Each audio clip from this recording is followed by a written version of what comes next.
कारुण्यसिन्धो पतितं भवाब्धौ मामुद्धरात्मीयकटाक्षदृष्ट्या हृद्यातिकारुण्यसुधाभिवृष्ट्या स्वामिन्नमस्ते स्वामिन्नमस्ते स्वामिन्नमस्ते स्वामिन्नमस्ते। नमो नमस्ते गुरवे महात्मने विमुक्तसङ्गाय सदुत्तमाय नित्याद्वयानन्दरसस्वरूपिणे भूम्ने सदा पारदयाम्बुधाम्ने। नमो नमस्ते गुरवे महात्मने विमुक्तसङ्गाय सदुत्तमाय नित्याद्वयानन्दरसस्वरूपिणे भूम्ने सदा पारदयाम्बुधाम्ने।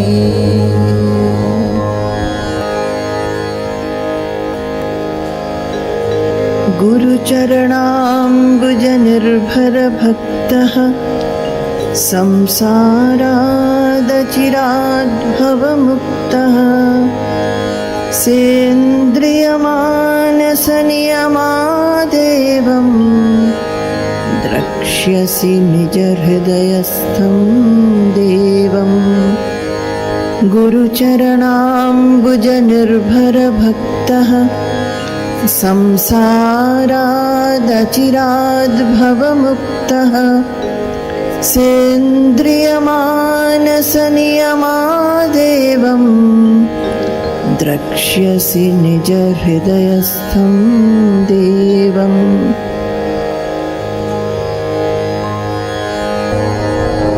श्रोत्रियो अवृजिनो अकामहतो यो ब्रह्मवित्तमः ब्रह्मण्युपरतः शान्तो निरिन्धन इवानलः अहेतुकदया सिन्धुः बन्धुरानमतां सताम्।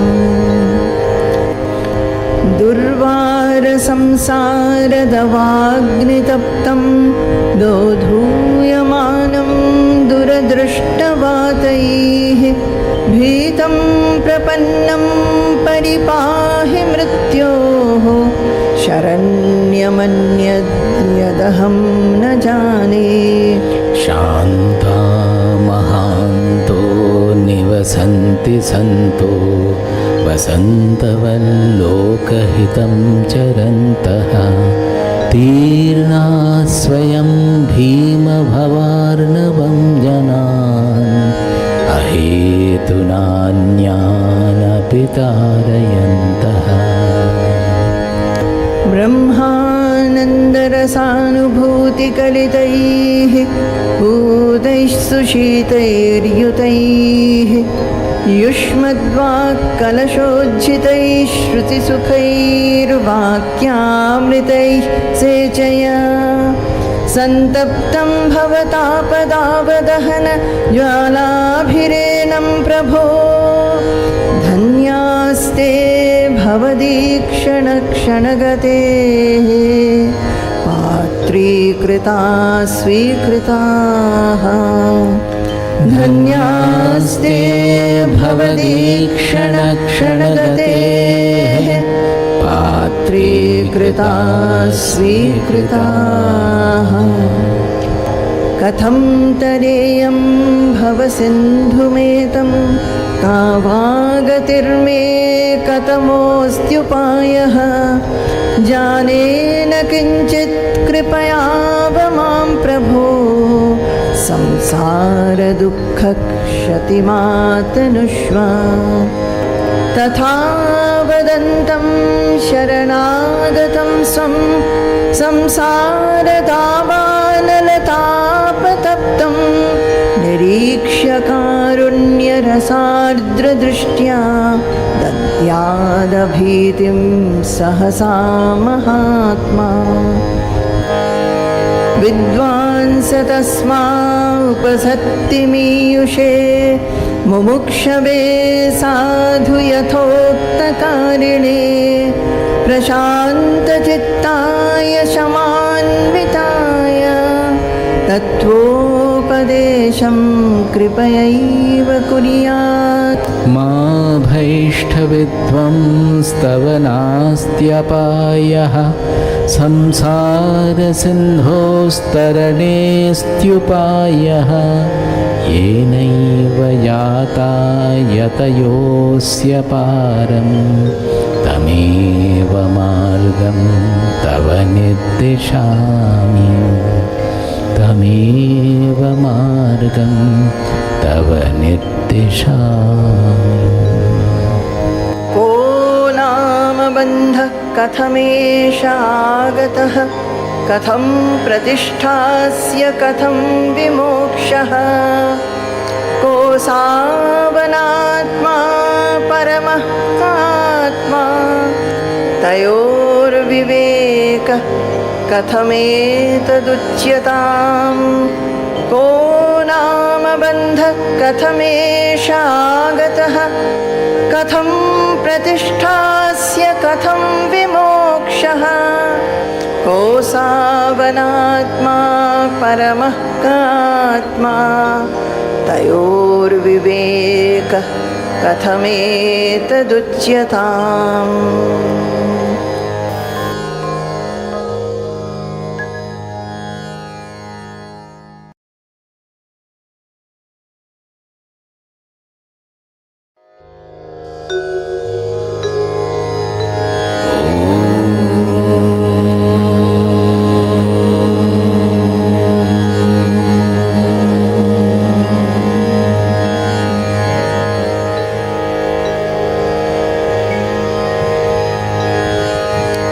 मृत्कार्यं सकलं घटादिसततं मृन्मात्रमेवाहितं तद्वत्सज्जनितं सदात्मकमिदं सन्मात्रमेवाखिलं यस्मान्नास्ति सतः परं किमपि तत्सत्यं स आत्मा स्वयं तस्मात् तत्त्वमसि प्रशान्तममलं ब्रह्माद्वयं यत्परं तस्मात् तत्त्वमसि प्रशान्तममलं ब्रह्माद्वयं यत्परम्।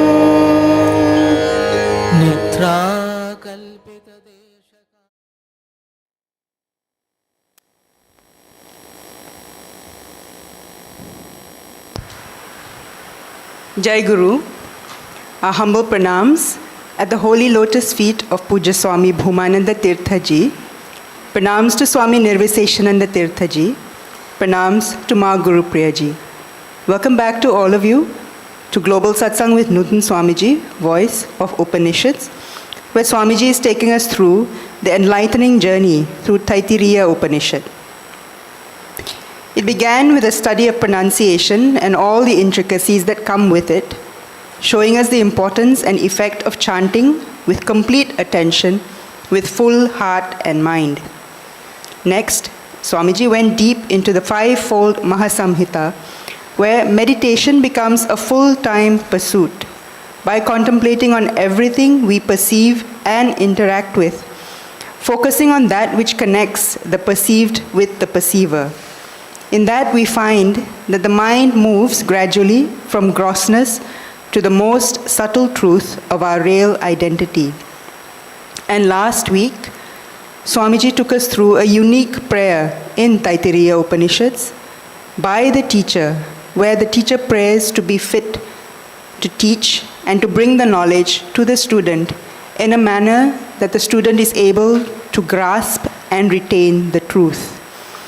We are all eagerly awaiting for Swamiji to continue today. Jai Guru. Namo Namaste Gurave Mahatmane Vimukta Sangaya Saduttamaya Nityadvayananda Rasaswarupine Bhumne Sada Paradayam Budhamne Namaste Namaste Vibho Vishwamurte Namaste Chidanandamurte Namaste Namaste Tapoyogagamya Namaste Namaste Shrutijnanagamya Swarajya Samrajya Vibhutiresha Shri Mahima Prasadat Prapta Maya Shri Gurave Mahatmane Namo Namaste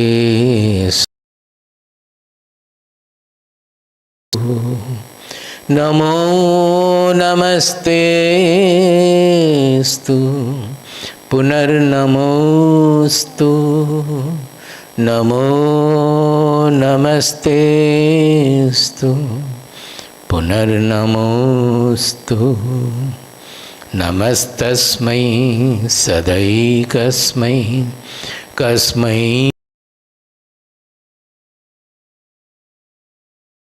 Eta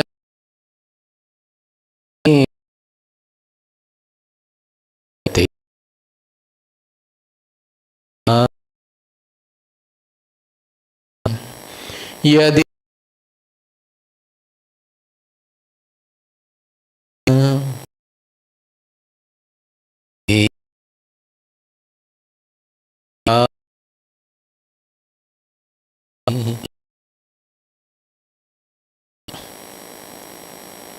Harishom. We will chant the Shanti Mantra of Taittiriya Upanishad. Om Shanno Mitra Sham Varunaha Om Shanno Mitra Sham Varunaha Shanno Bhavatvaryama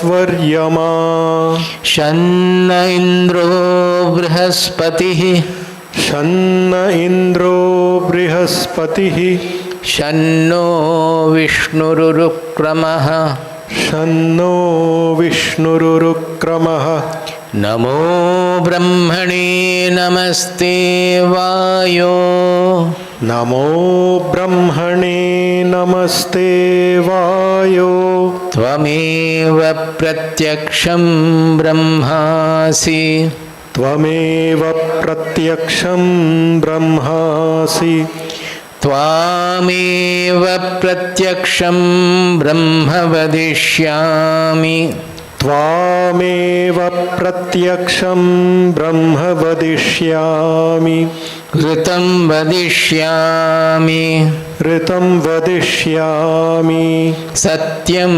vadishyami Satyam vadishyami Tanmamavatu Tanmamavatu Tadvaktaramavatu Tadvaktaramavatu Avatu mamavatu vaktaram Avatu mam avatu vaktaram Om Shanti Shanti Shanti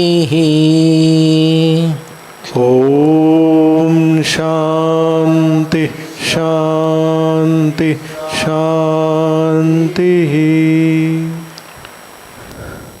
So we had come to the Chaturtha Anuvaka, which Yash Chandasam Rishabho Vishwarupaha. This is also one of the 10 Shanti Mantras. We did it last time, but I will again explain this with a little more detail. Somebody was asking me that, Swamiji, you often say that the mantra will blaze forth. Yes, I do say, often I say that by our sadhana, when the mantra is initially given, we don't know the meaning of the mantra, we don't know the significance of the mantra. By our sadhana, as the mantra gets impregnated with the power that the mantra should carry, that is the soul of the mantra, it becomes a blazing truth for us. The mantra becomes powerful for us. It blazes forth. This is the expression I generally use. So she said that, can you explain what do you mean by this blazing forth? I don't find anything when I am doing a lot of japa, sadhana, I don't find I am not able to understand how it will blaze forth. It's a very good question. I felt that I have been telling about it, I have been talking about, but nobody ever has asked me that what do you mean by that? Unless actually we ask, how will we know? So it's a very good question. So I thought and then said that normally when we are given some mantra, suppose somebody has given, the Guru has given the Shiva mantra, Namah Shivaya or so. So when we say Shiva, mostly we think of a murti of Shiva. Something of a concept we imagine, but mostly it is a murti, a dhyana murti or some we think of. Now, does it not mean that our focus is on the jada? Jada means inert object. The whole world, the whole universe is jada. Because it is object to the soul or atma or the consciousness. The atma is knowing the whole world as an object. This object means that is the object is jada. The only chaitanya is the chetana is the soul or atma or Brahman, which reveals the entire creation. So, because constantly we are dealing with the inert things, what I want, what I don't want, what I like, what I don't like, what is mine, what is others, it is all to do with the world. So this worldly interaction, this jadatva in us, in our mind, the jadatva becomes this inertness, becomes so, I would like to say profound. It is so ingrained in the mind that we are not able to get the mind released from this hold of inertness and reach the chaitanya. So, example of Shiva. Now, as we progress from a murti to maybe a concept of Shiva, maybe a thinking about the Chaitanya as Shiva, but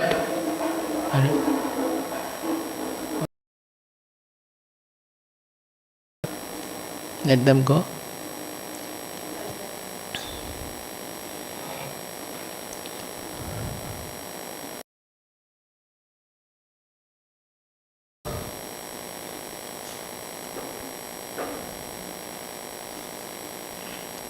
When this concept also becomes an appearance and we feel the chetana in that. In our spiritual language, we say that the mantra becomes chaitanyamaya or the Ishtadeva becomes chaitanyamaya, Deva or Devi, whatever. It becomes chaitanyamaya. Where from it will get the chaitanya? It is not has entered there. It's not like that. Chaitanya is what I am. What is the Atma? That is the everywhere, that is the only one singular consciousness. So in thinking about the world, when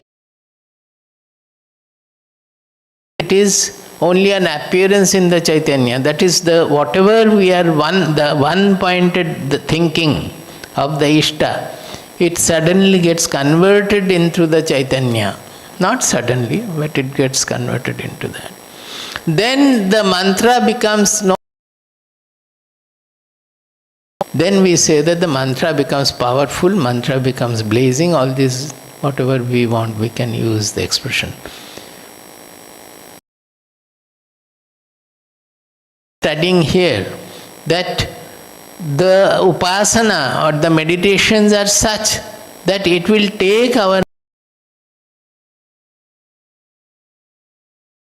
object, worldliness to the subtlest chaitanya or consciousness.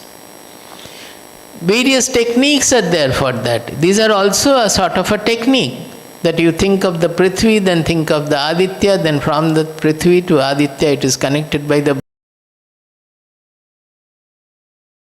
how the lightning is coming from the water, all these things. So wherever it starts, Vedas everywhere, particularly we have found in Kathopanishad, Mundakopanishad, we have already studied in this satsang also. That etad alambanam shreshtham, etad alambanam param, etad alambanam jnatva brahmaloke mahiyate. What does it mean? Alambana means when the Guru is giving us some mantra, it becomes our alambana. Alambana means refuge, support. Alambana means support. Say for a blind person the stick is a support. Like that we hold on to the mantra as an alambana, as a support, as a refuge. Ashraya.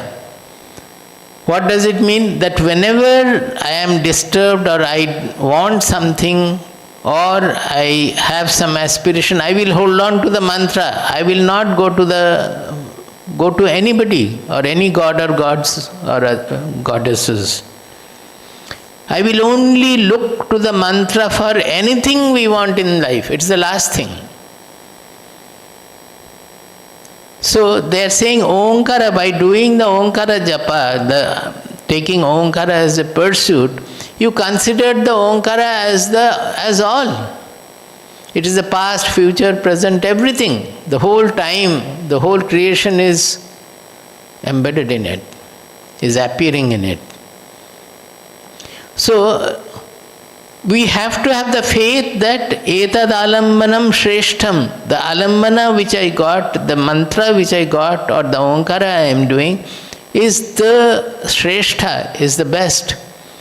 Etad alambanam param, this is the supreme. This represents, the Omkara represents the supreme truth. Why am I doing the sadhana? To realize the supreme truth. And this Omkara itself is encapsulating the supreme truth. I only have to beat it and get that touch of the supreme from the Omkara chanting. Etad alambanam param, etad alambanam jnatva. This is very important. I have explained many times during Mundakopanishad also. Etad alambanam jnatva. Now, what is this alambana that you are holding on? Initially you don't know, your Guru has given you the mantra and you are chanting, or somebody asked you to chant Om, you are chanting Om as much as you can. But you don't know the power of the Omkara or the power of the Guru mantra. So as we pursue our sadhana, the mantra gets more and more charged by our sadhana. It gets charged by the sadhana.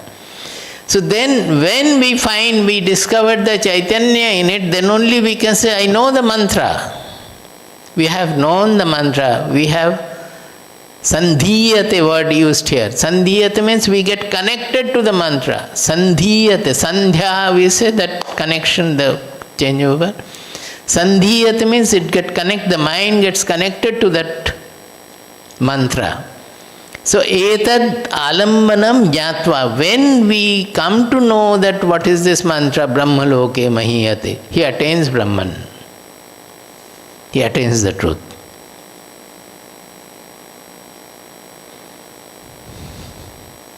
So this is the meaning of a mantra becoming powerful, becoming blazing forth as we use.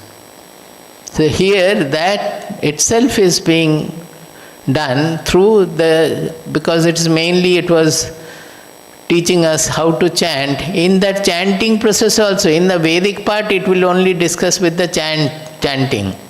That is in the Sheeksha part of it, as the Vedanga, it has discussed all the Ucharanas, everything. But when it is coming to the Upanishad, the purpose of Upanishad is to discover the truth. So they are slowly moving from the mechanical chanting, just by having the Udatta, Anudatta and the various accents, etc. From that mechanical chanting to the truth, from the gross to the subtle, so that the meaning starts vibrating in us, the real truth starts building in our mind.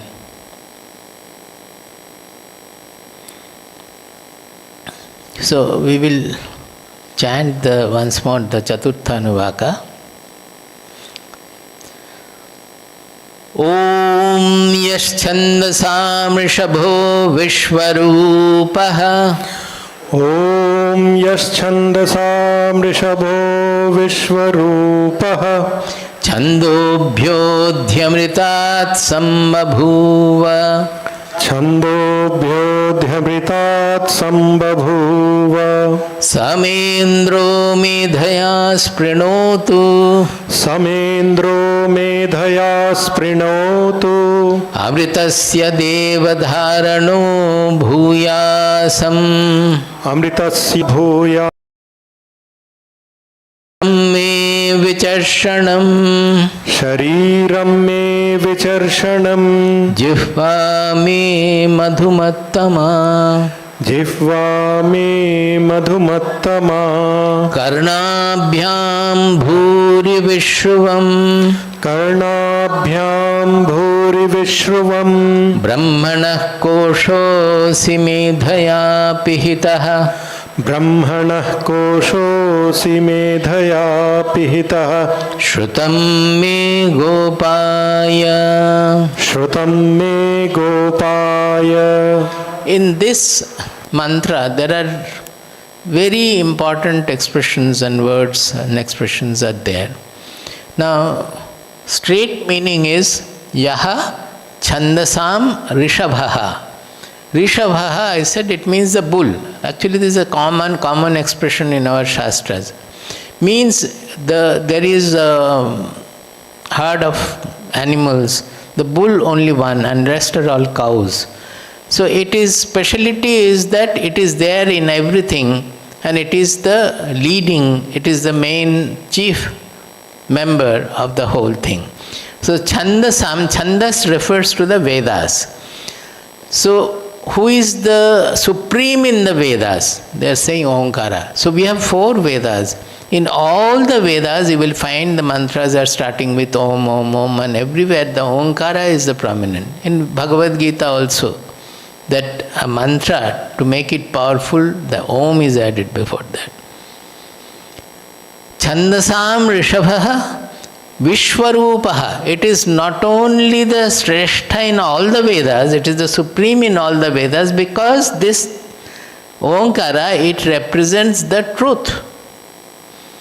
The purpose of the Upanishads is to realize this truth, not the mantras. We may by heart the mantras, that is not the purpose of the Upanishads. Truth is the ultimate purpose of the Upanishads.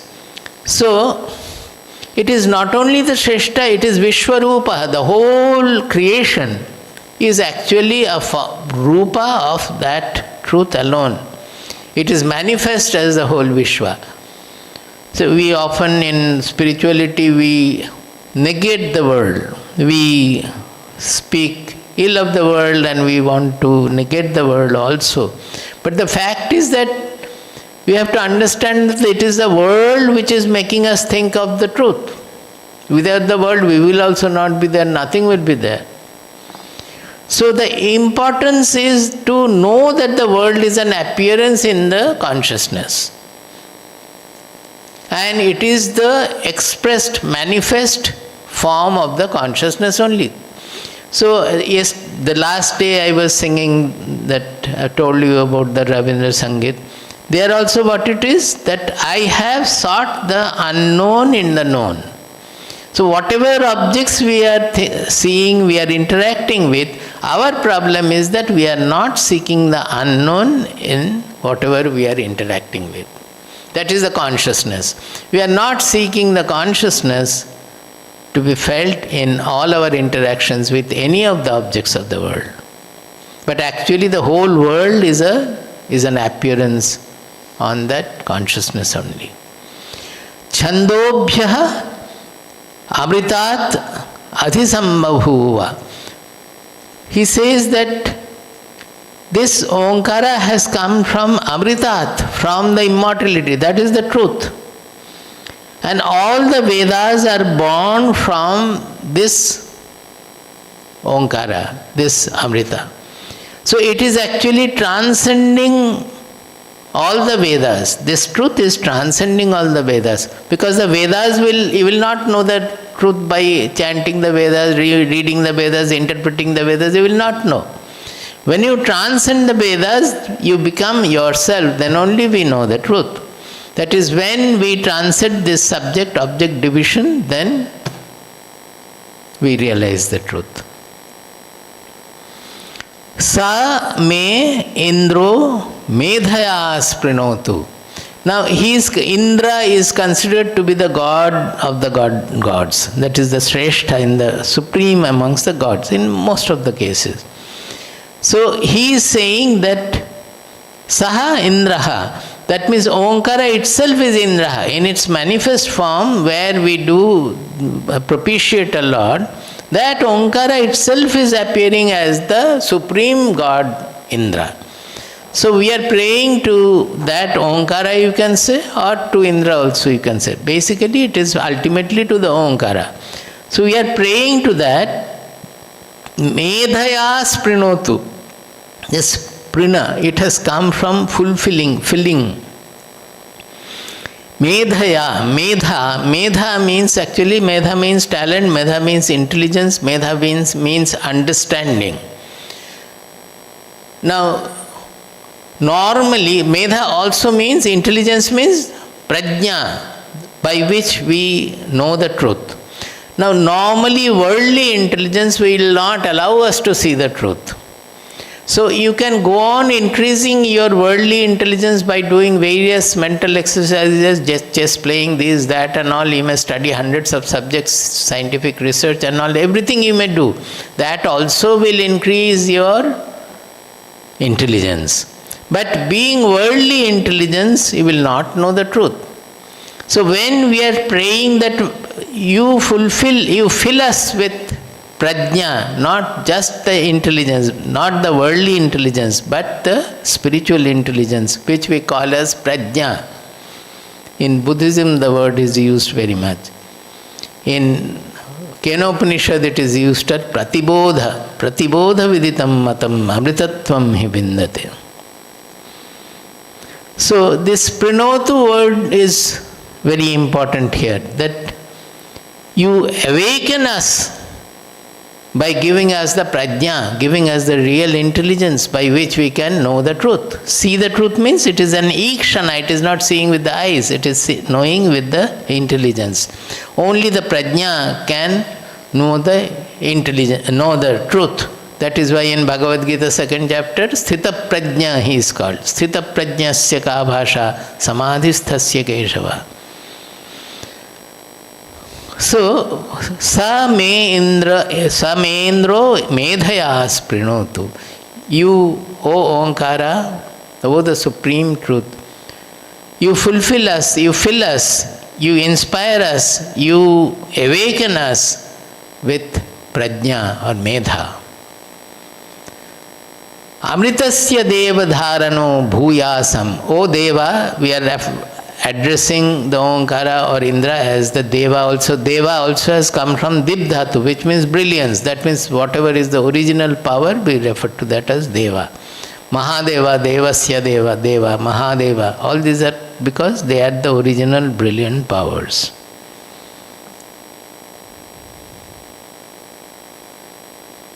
bhuyasam.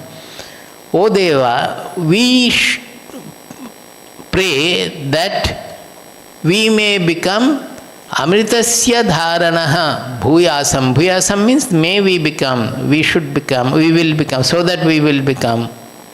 May we become what? Amritasya dharanaha. Who can retain the immortality? See, first he's prayed about the medha. That means the intelligence which will be able to discover the truth, which will be able to understand the truth. Then he says that what is that truth? It is the immortality. The only immortal we know about is the consciousness. All other things are changeful. The whole creation is born, it is changing and it will die. So everywhere it is changeful. The only changeless item, only the immortality is our Atma. Our real identity is the Brahman.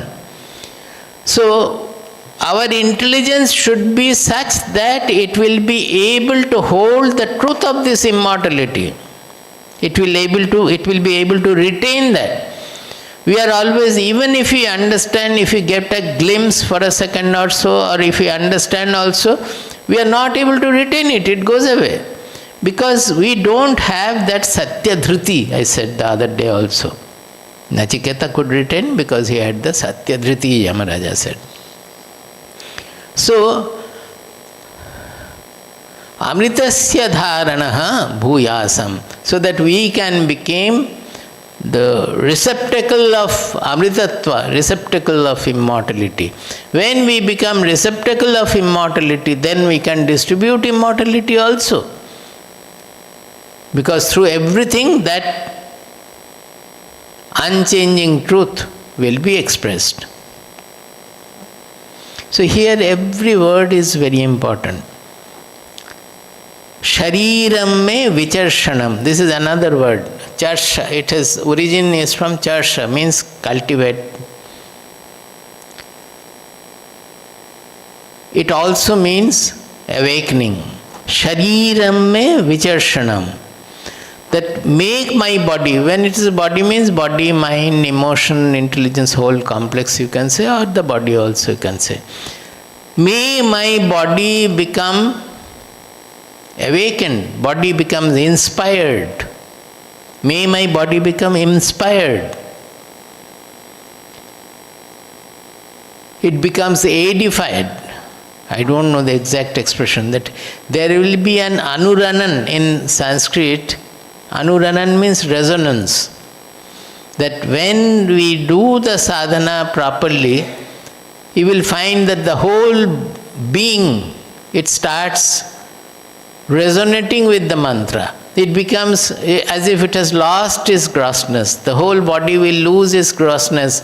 It will get vibrating with the universal tune. It will get vibrating with that. We call it anuranana. Anuranana means actually reverberation, resonance. So vicharshanam means may my body becomes charged with this spiritual power. How will it happen? That is what is called sattva guna. So we have to pursue the sattvika vikara, that is the whole body, mind, personality has to undergo a sattvika transformation. Any spiritual experience comes from this sattvika transformation. So we are praying to Omkara that may my body become inspired, become, I don't know what should be the correct expression here, English word here.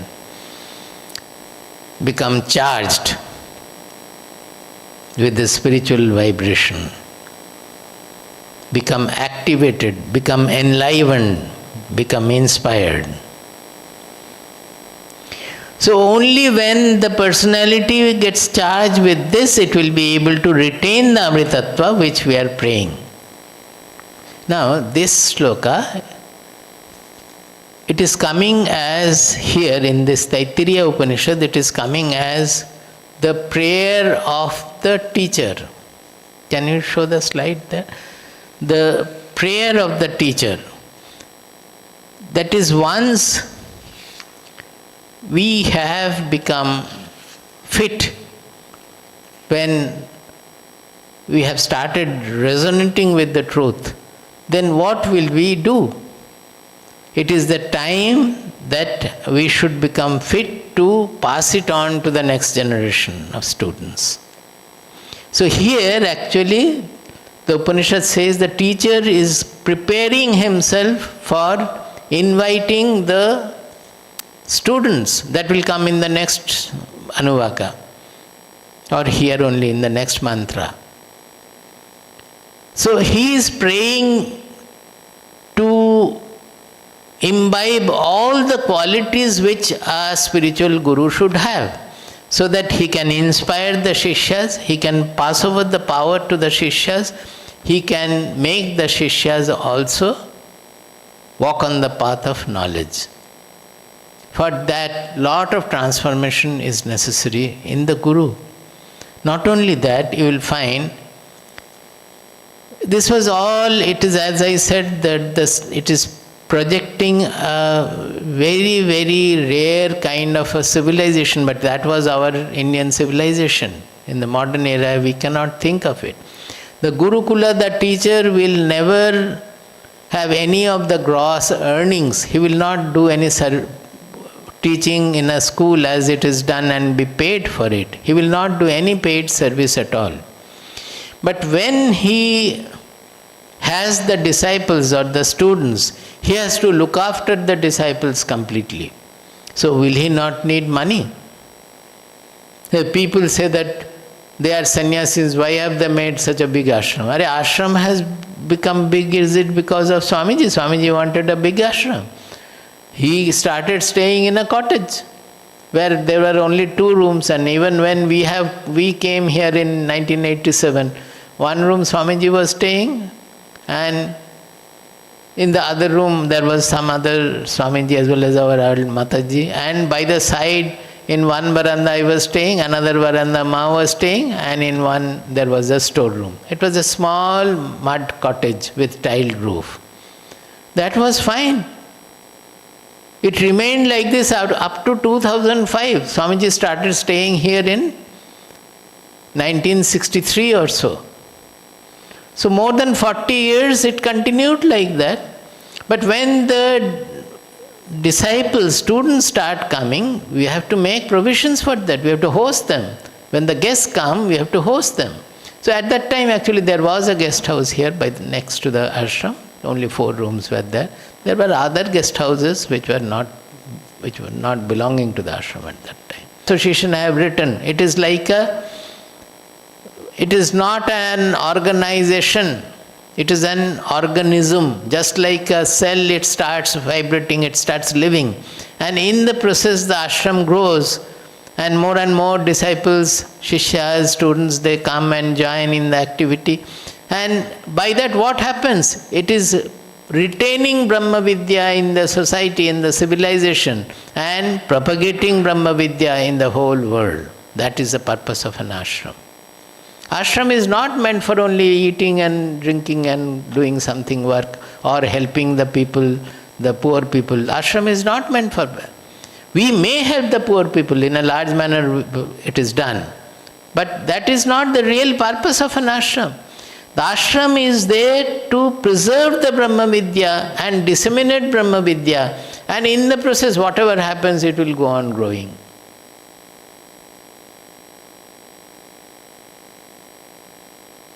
So here the Guru is praying for all these things. He will pray also for enough of money, Lakshmi, that she should come.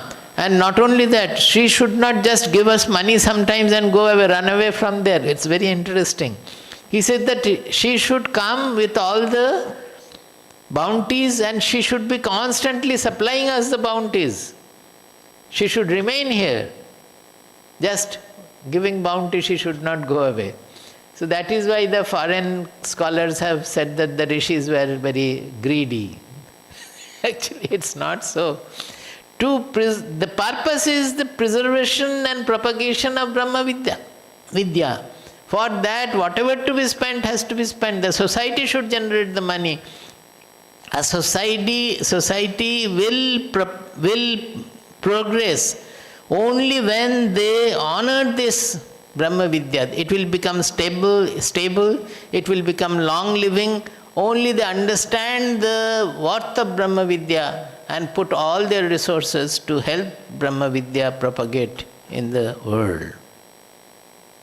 It's lot of things to be thought, deeply thought in this. It's not just a simple mantra or anything. The whole civilization will come living before you if you really deeply think about it.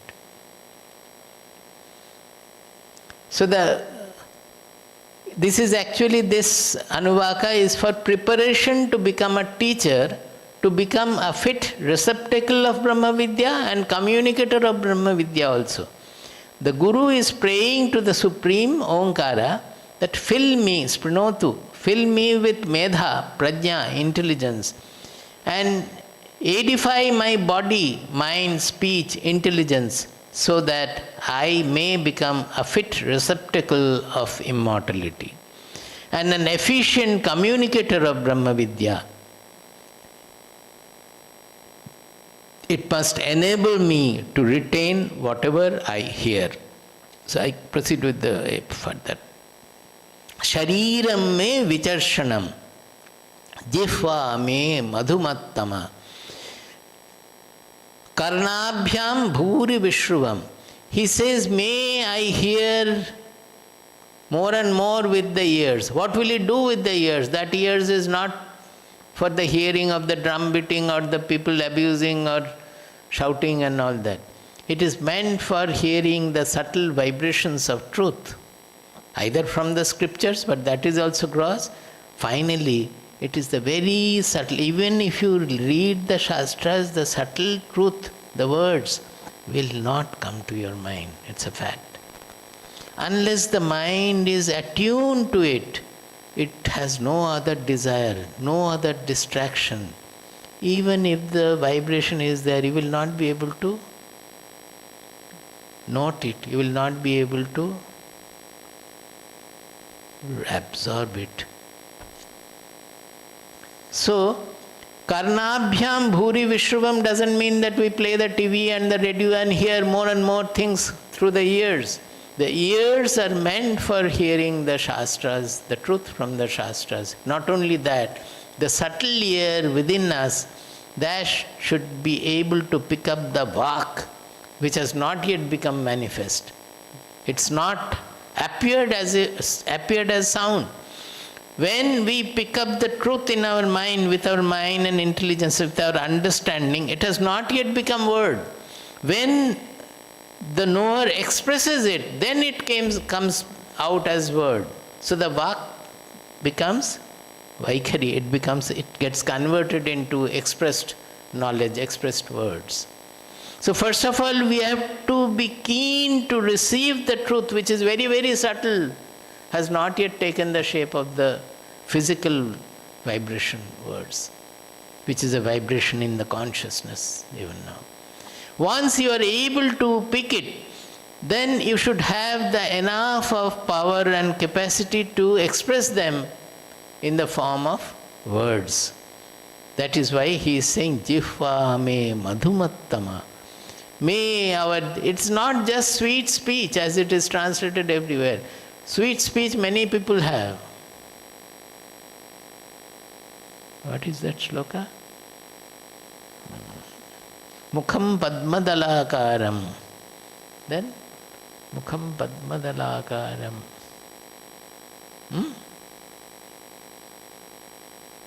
Vacha chandana shitala.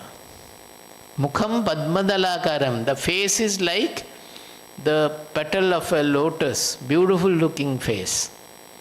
Vacha chandana shitala. Here they are saying madhumattama, jibha me madhumattama. His or her words are chandana shitala, cooling like the sandalwood. What is the third one?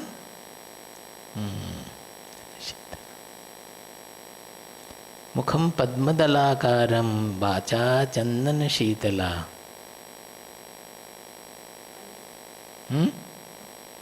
Forgot, it's quite a long time has passed.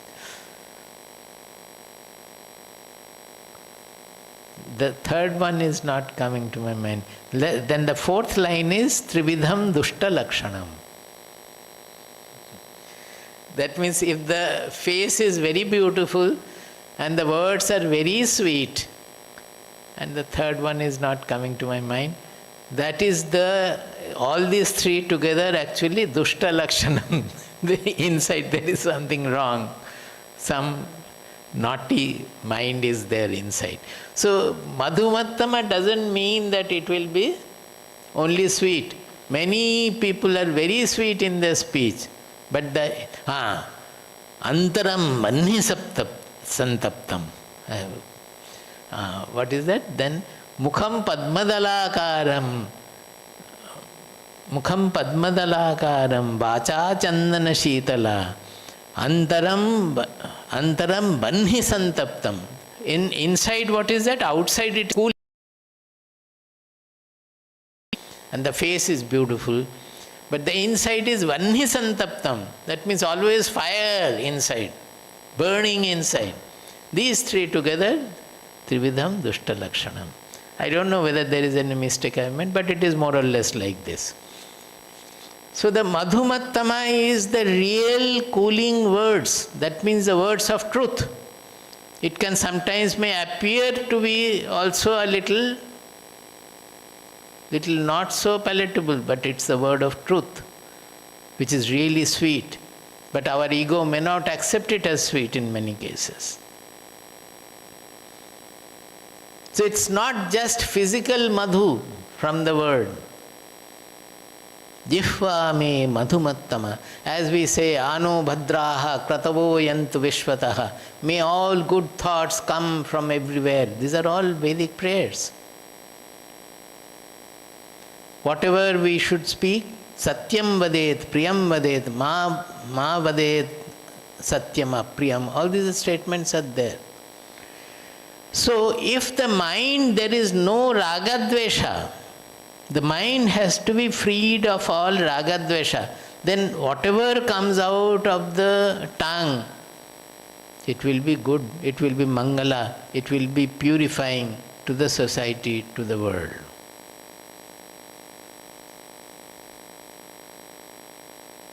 Which in Mundaka Upanishad, Shanti Mantra, it is Bhadram Karne Bhishnuyama Deva Bhadram Pashyema Akshavirya Jatraha. That may we hear only Bhadram, may we see Bhadram. What is this Bhadram? Everywhere this Bhadram means the auspicious. In Bhagavatam it is beautifully there. I will not go into that now. Bhadram means auspicious. So the real Madhumattama word, that Jivha me Madhumattama means may my speech become Bhadram. When we don't find any, we are freed of the Ragadvesha, our preference, prejudice, our Sangha, possessiveness, ego, particularly ego, Ahankara. This Ahankara does not allow our speech to become Madhumattama, Jivha to become Madhumattama. You can find out, even when there is singing is going on in the Samadhi Mandir, hearing the voices, we can find out whose mind is disturbed today and whose mind is cool today. It can be easily known, because the sound carries all that bhava which are there inside. So this Jivha me Madhumattama and Karnabhyam Bhuri Vishrubham, that more and more we may hear with the karna means, with the ears means, we should be able to grasp the subtle vibrations, to hear, to note the subtle truth from the consciousness itself, and we should be able to express them without any petrification by the ragadvesha. The pure form I should be able to express. This is the teacher's prayer. That unless he is like that, he will not be able to bring up the students properly. Because the students will come with all kinds of impurity and so many things. He has to handle all that. If he is only physically sweet in his speech, it will not work. He has to scold the disciples, he has to treat the disciples. Sometimes they need various other kinds of treatments also. That is the real Madhumattama. Roshopi nirmaladhyam ramaniya eva. This also I have quoted, where I have forgotten it is. Bhamini vilasa. Rosho hi nirmaladhyam ramaniya eva. Roshaha means anger, so-called anger, showing of power. Nirmaladhyam, those whose mind have become absolutely purified, free of ragadvesha, free of sangha, free of ahankara, free of ego and likes and dislikes. If apparently they are showing some anguish or anger or so, it is really speaking Ramaniya. It's very... Ramaniya means? Attractive. No. Which makes us... It is enjoyable, you can say. It's charming. Charming, you can say. Ramaniya. Roshopi nirmaladhyam ramaniya eva. So a pure-minded person, pure-hearted person, his anger also is ramaniya, is charming. Because it purifies the world. He may express with a lot of power and all which appears to be anger. But actually it is the anger of Shiva. That is why Nataraja dance is destroying the whole world. It is bringing in destruction, but the auspiciousness lies in the destruction also. The truth is a combination of creation and destruction. Without destruction, there cannot be any creation. That is why the whole world, the scholarly people, the artists, they are fond of Nataraja's dance. Because it represents the destruction in the universe.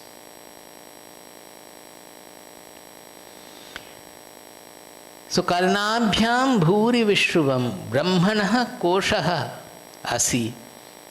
You are the sheath of Brahman. Why? Because Omkara as such, it is representing Brahman, it is the symbol of Brahman, but you have to extract the truth of Brahman from there, just like the sheath of the case of a sword. You have to take out the sword from there, but the sheath is covering up the sword, not allowing the sword to be seen.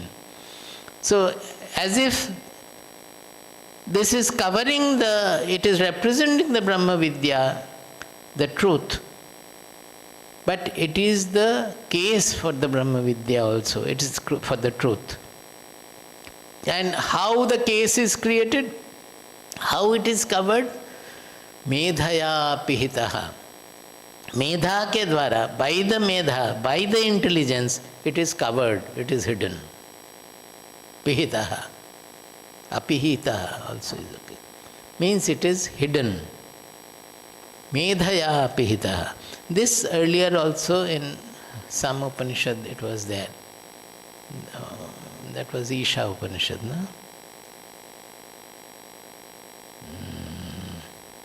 The other day also I said, what is that?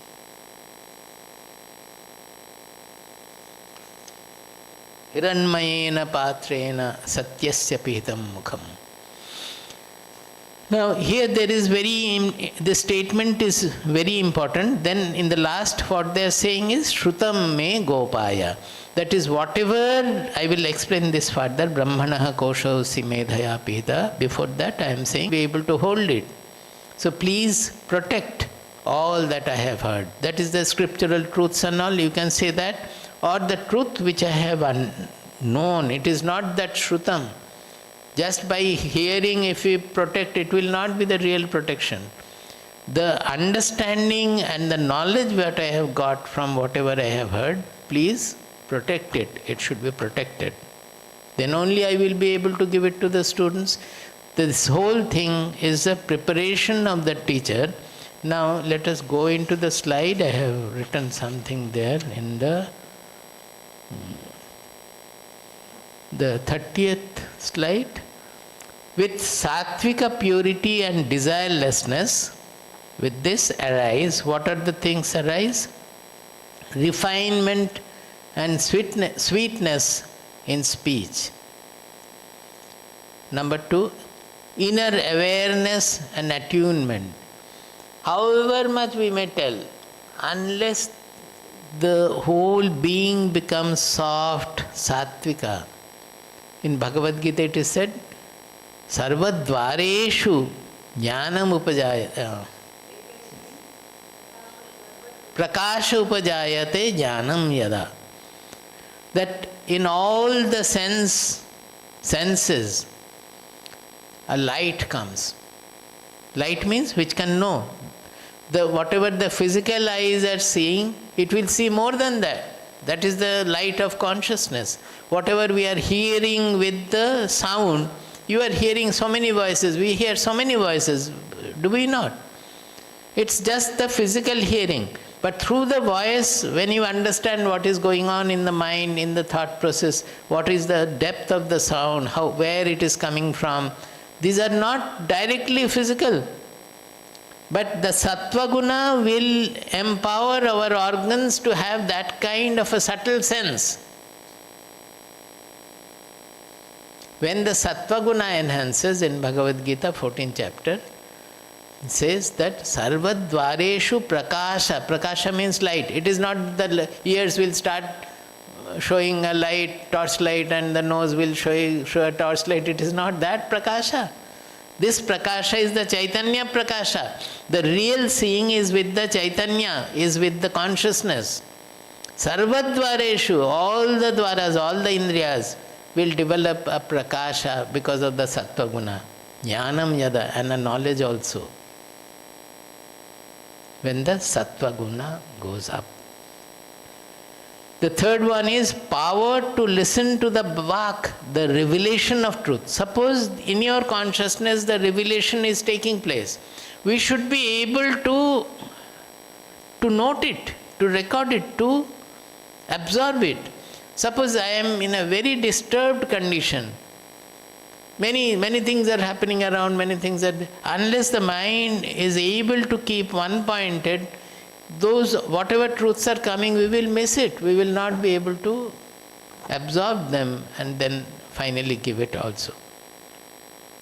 Power to listen to the vak, that means the revelation of truth, and communicate the truth to the students. This communication also needs that kind of an attunement. In a disturbed situation, it cannot be communicated. That is why all Upanishadic Patha starts with the Shanti Mantra, so that peace prevails everywhere. Otherwise, neither the teacher will be able to communicate, nor the students will be able to understand, even if the teacher communicates. Focus shifts from jada to chaitanya. That is how the chaitana, the mantra becomes blazing forth, as I said, the initial, before the class I explained today. How the focus changes from the inert objects to the underlying conscious substratum. Without that, you cannot love everybody. As long as your raga dvesha is there and all, you will not be able to see your Atma in everything. It's not possible. Freed of raga dvesha, all interactions become bhadram. This bhadram I have taken from Mundaka Upanishad here. Bhadram means auspicious. Next slide. It's continued. It's a great secret I have written in the slide. What is that? Brahmanaha koshosi medhaya pihita. I told you that I will explain later. That is it. Brahmanaha koshaha asi medhaya pihita. A great secret. Brahmanaha koshosi medhaya pihita. A door, when closed, keeps us away from the room. There is something in the treasure is in the room. The door is closed. So you will feel that the door is an obstruction. The door is an obstruction for you to get in touch with the treasure inside. But the same door is also the gateway to the room. Without the door, will you be able to go into the room? The door, you must know what is the door, and you open the door, then the door will allow you to get into the room and get in touch with the treasure. That is what medhaya pihita. The worldly intelligence is hiding the truth. Brahmanaha koshaha asi medhaya pihita. That your truth is hidden by the worldly intelligence, by the medha again. At the same time, I am praying for, fill me with medha. In the beginning, in this only, samendro medhaya. First thing is medhaya sprinotu. You fill me with medha. But again we are saying the medha is obstructing my ultimate realization. Why? Because with the worldly intelligence, it is so much deluding to us. We go on interpreting the truth this way, that way, saying neti neti, this, that and all, but never understand that that is never going to take me to the truth ultimately. Because it is the truth is our own identity. So any objective way of viewing the truth as different from me is not going to be successful. But the intelligence goes on building concepts about the truth, and we try to look at the truth or discover the truth as something different from me. Is it not the medha is deluding us? So the worldly medha, the worldly intelligence is the greatest, the last obstacle that is deluding us, not allowing us. But at the same time, if that intelligence is purified, then the door is open and you get in touch with the truth. It's a beautiful expression. Saying that you give me medha and then saying that you are the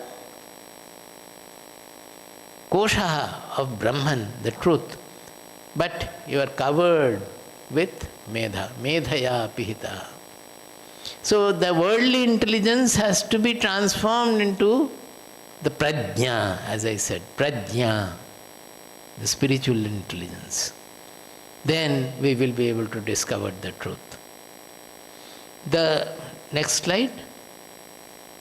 The truth of Brahman remains covered by intelligence.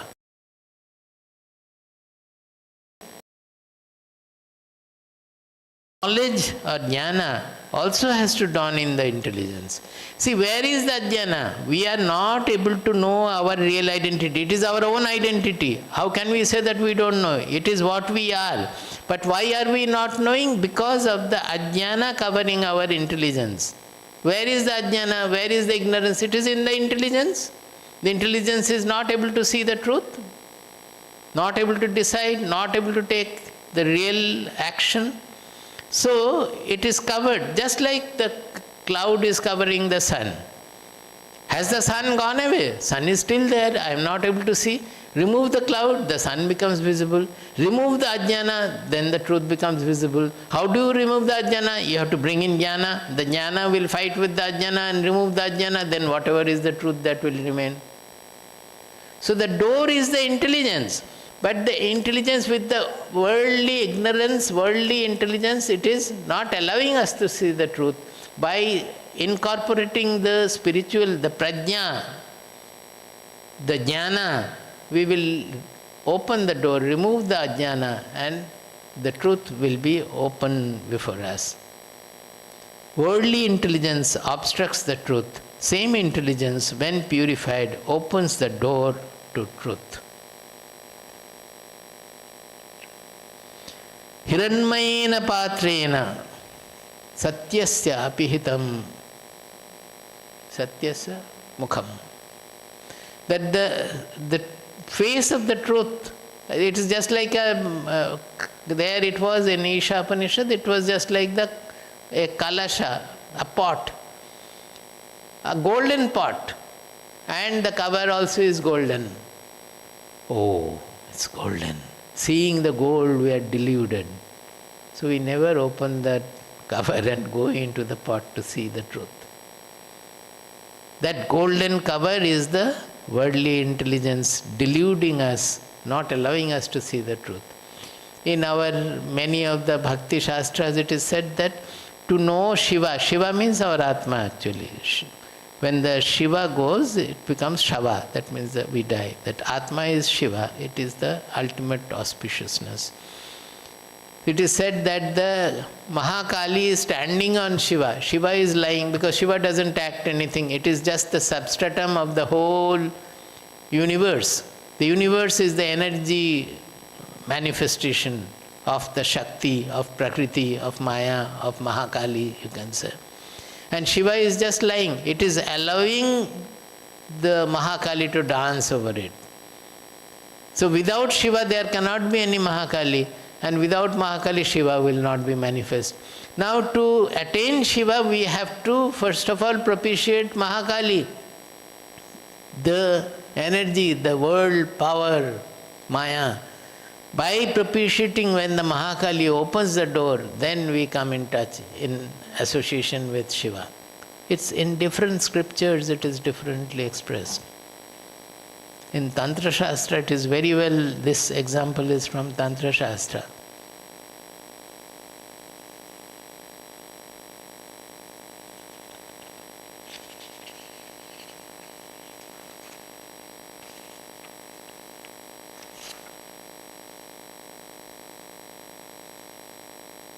It's beautiful. I don't know whether you have been able to appreciate how much you have, rather than saying you have been able to appreciate, I would like to say whether I have been able to express.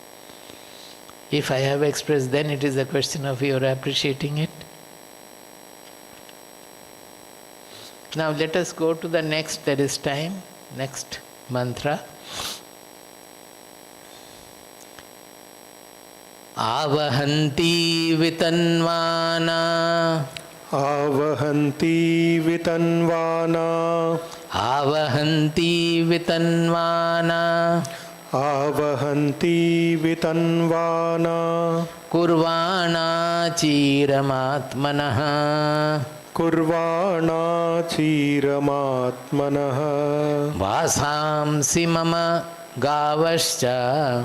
Vasamsi mama gavascha. Vasamsi mama gavascha. Vasamsi mama gavascha. Annapane cha sarvada. Annapane cha sarvada. Tato me shriyamavaha. Tato me shriyamavaha. Tato me shriyamavaha. Tato me shriyamavaha. Lomasham pashubhih sah swaha. Lomasham pashubhi sah swaha. Amayantu brahmacharina swaha. Amayantu brahmacharina swaha. Vimayantu brahmacharina swaha. Vimayantu brahmacharina swaha. Pramayantu brahmacharina swaha. Pramayantu brahmacharina swaha. Damayantu brahmacharina swaha. Damayantu brahmacharina swaha. Shamayantu brahmacharina swaha. Shamayantu brahmacharina swaha. Here again many things are there. Now how many adjectives have been used for the brahmacharis coming? What kind, how should they come, how should they go, what the qualities they should have. It is just, you see the sequence, that previous mantra, the teacher was praying to the Omkara, to the Brahman, to Indra, to make him a fit receptacle of the truth and an efficient communicator of the truth to the student. That means to make him a fit teacher, a fit guru, who can open his Gurukula. Now here he is saying, now he is prepared to welcome the students. It's a great stage of life. Because he has understood the worth of Brahmavidya. He cannot keep it within him. He has to distribute it for the welfare of the world. Once our Swamiji had asked his Gurudev Baba that we hear that many knowers are residing in the icy cold of Himalayas in seclusion. Baba, do you think it is true? Baba said that I cannot say, but I can tell you something, that when the cow's udder is full, will not the cow want the calves to take the milk or somebody to extract the milk? That holding the milk itself, the cow doesn't like. It has to distribute the milk. Like that, a person is saying, it should spread. Through the students, it should spread. So, Ramakrishna Dev, when he became in his siddhi, that he felt that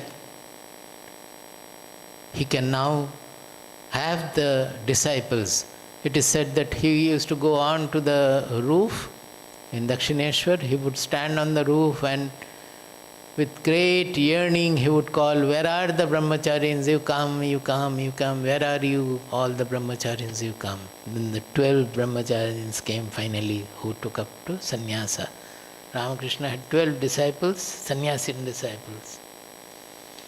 So this is true that when a teacher becomes fit to disseminate the knowledge, he would like the proper recipients should come, so then he can distribute the knowledge and the knowledge spreads everywhere. There lies the fulfillment of a teacher, when the knowledge is spreading everywhere. More than that, what will fulfill him?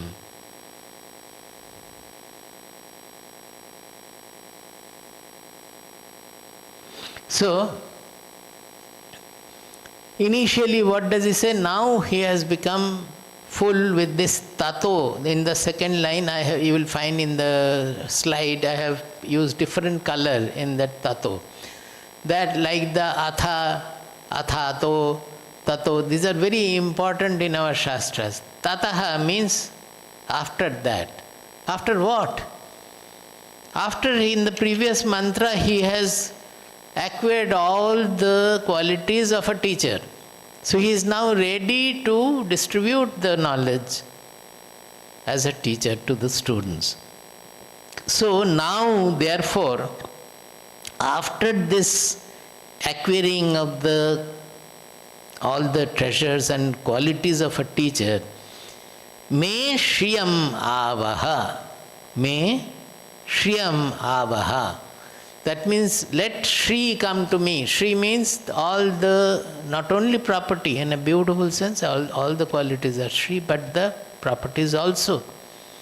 There should be ample bounty coming to the ashram, because he has to look after all those who come as brahmacharis, also as renunciates, or those days as students, because it was the guru had to look after the Gurukula students. So, where from the property used to come? From the king and from the Shreshthis also. Shreshthi means set we have, that is the Vyavasayis, the business people. The money all along in our society, the money was with the ruler king and with the businessmen. Now businessmen, where from the ruler king will get money? He will get from the businessmen by tax. So the real property is with the business people. They are the servers of the society. So they should employ their money also properly. So the king and the business people, they used to offer all the property, the cows, the ghee and whatnot, everything, all the treasure, they used to offer to the teacher to run his Gurukula. And what will he do? He has already outlived all the desires and everything. He doesn't have any greed or any desire left to be enjoying those. So all the property coming to the ashram, he will utilize for the benefit of the students. That was the practice. That was our society. Knowledge can never be sold. Our society, knowledge was never sold. No money can be taken against giving some knowledge. But the money has to come, otherwise how will you have the ashram? How will you feed your brahmacharis? Money has to come there. So where from it will come? It will come from the offering, from the deliberate offering of the rich people, those who have money. They should support the society for its auspicious goal. That was the idea. This tataha is very important. Tato me shriyam avaha. Now here that Shri is Strilinga, so everywhere you are finding Strilinga is being used in the previous words. Another problem is here as in the Sheeksha, I told you that actually the word is Shiksha, but in Vedas it is used Sheeksha. So we call it the Asham Prayoga, that is some Prayoga done by the Rishis, or the Vaidika grammar, Vaidika Vyakarana. Like that here also, the Achiram, actually it is Achiram. Achiram means Avilamba. That means without any delay it should happen. It should come. The money and the treasure should come, he is saying, Avilamba, without any delay, immediately. And another meaning is, again it is Chiram is written, but it is Chiram. Chiram means always. That means the supply of the for the upkeep of the ashram should not stop. It should always come. It should come without delay, and it should come always.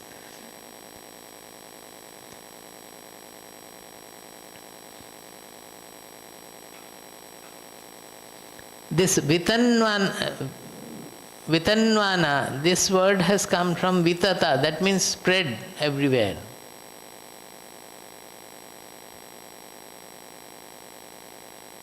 So Shri is Vitanvana, means Vistarakarini. That means Shri will spread everywhere. That she will come with Lakshmi, will come with all her treasure, and it will be distributed everywhere.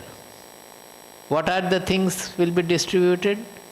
Vasamsi, that means there should not be any lack of wearing clothes. That is why generally when we go anywhere, the people give us clothes.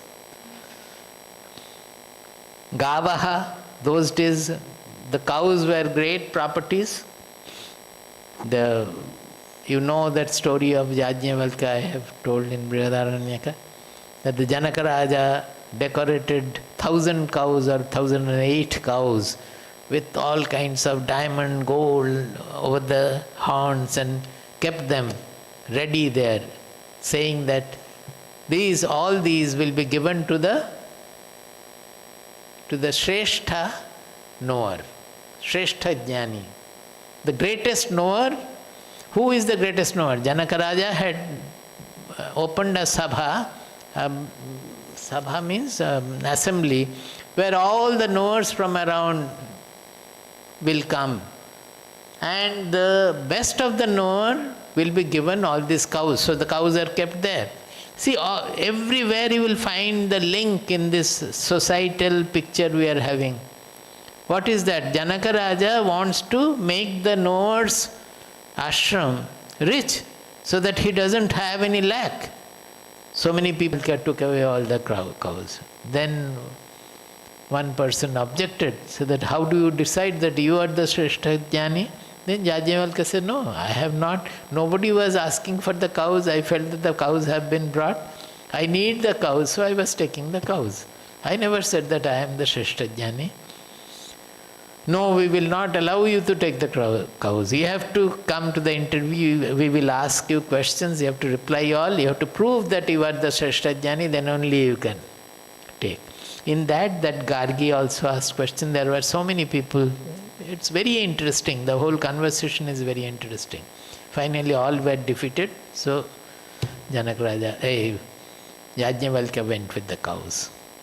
He was one of the richest knowers of that time.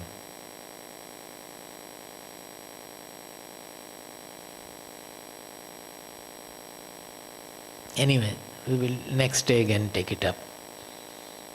I think the next session will be again thereafter. There will be 1 month gap because I will also join Swamiji's team in USA on 14th. So coming Tuesday will be this series, and then something else will be shown as premiere, and then again after coming back I will take up the further portion.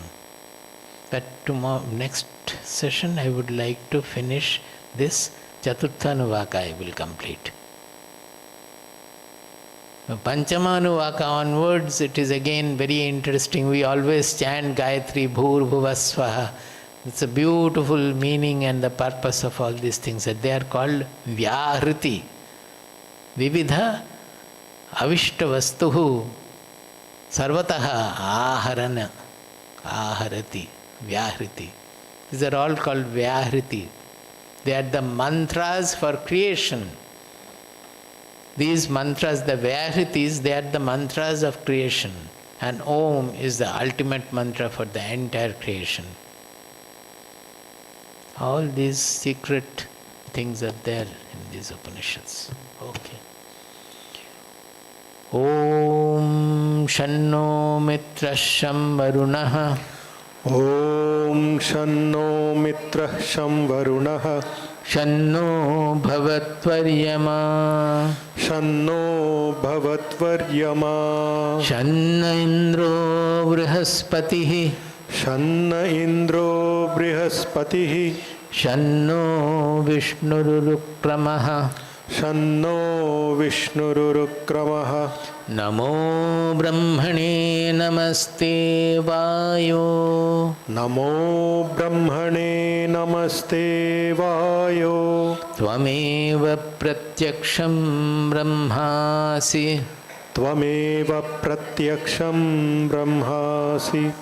Tvameva Pratyaksham Brahma vadishyami. Tvameva Pratyaksham Brahma vadishyami. Ritam vadishyami. Ritam vadishyami. Satyam vadishyami. Satyam vadishyami. Tanmamavatu. Tanmamavatu. Tadvaktaramavatu. Tadvaktaramavatu. Avatu mam avatu vaktaram. Avatu mam avatu vaktaram. Om Shanti Shanti Shanti. Om Shanti Shanti Shanti. Om Shanti Shanti Shanti. Om Shanti Shanti Shanti. Hari Om Tat Sat. Jai Guru.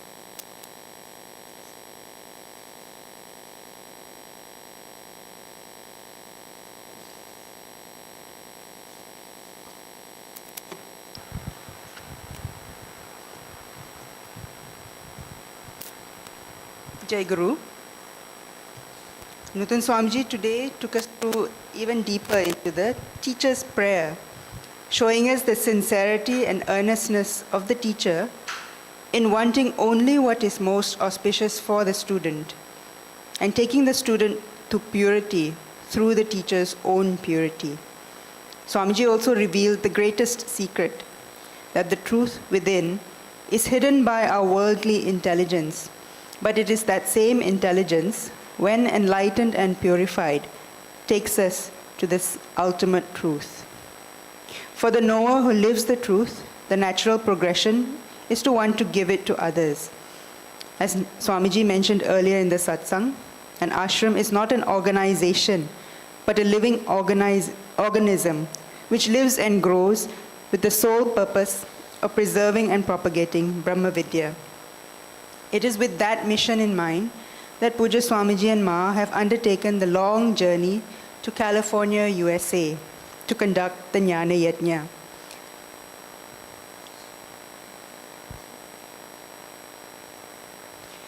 They left on Sunday, 2nd of June. And as you can see here in the photos that we are about to show you, even on the plane during that long journey, Puja Swamiji was busy working on his laptop, Ma on her phone. They arrived in San Francisco after a full day's flight and proceeded to the residence of Swamiji's disciple Nilesh Kumar, where Swamiji, Ma, and the rest of the ashram group will be staying for this first leg of the USA Jnana Yajna. It is here that you can see Nilesh Kumar with his wife Purna and their little son Ridhan welcoming Pujya Swamiji into their home. And this will be the ashram for the Bay Area part of the Jnana Yajna, where we will have interactive satsangs. Interactive satsangs will be conducted on June 4th and 6th from 7:45 p.m. to 8:45 p.m. and this weekend on the 8th and 9th of June from 4 to 5:30 p.m. From the Bay Area, Pujya Swamiji and Ma will proceed to Irvine, California, where they will be joined by Nutan Swamiji, who will leave from ashram on June 14th. Many programs are in line in Irvine, one of which is a youth program for those aged between 16 to 35 years on June 16th. But the highlight of this entire Jnana Yajna is probably the Bhagavad Gita retreat, which will take place from June 19th to 23rd. This program requires prior registration. Registration forms are available on our website, as are all other details of this Jnana Yajna. As for the rest of our regular